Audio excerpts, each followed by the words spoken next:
Hey there, I'm Carla Solomon, and I'm a survivor of human trafficking, and I'm here to expose the game. You might have seen my recent interview with Soft White Underbelly. My prayers and thoughts go out to all those affected by the fires in California, including Mark Leda and a lot of new friends that I've made there. So I know that some of y'all seen my story for the first time on that interview, but I've been doing this work for years.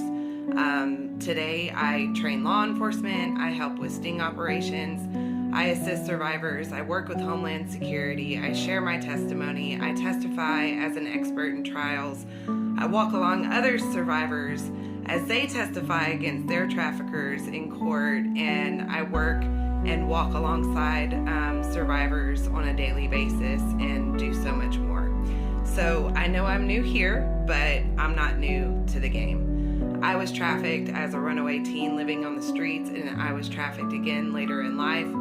I encourage you to check out my website, www.carlasolomon.com, and that's Carla with a K.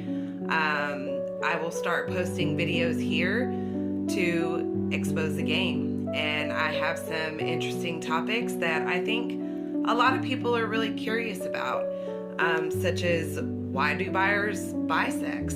I've heard a lot of stories from experience of why these men are seeking out this type of relationship or this type of transaction, porn addictions, sex addictions, fetishes. I can also go over the subculture of what trafficking looks like, the rules, the language, punishment, what that looks like, different types of pimps, the truth about the bottom girl, that's an interesting one, familial trafficking, yeah, that one hurts, manipulation tactics, control tactics. I want to talk about the realities of exposure, what the statistic is of how many Johns these women are forced to serve and what type of exposure that's giving them. We'll talk about trauma and the effects of trauma on the brain and on the body and how that affects us short and long term. I'm also going to go over trauma bonds and so much more. If there's something specific you want to hear about, drop it in the comments and I will talk about it. I have all the insight to all of this darkness, and I lived this life for years, so I have a lot of experience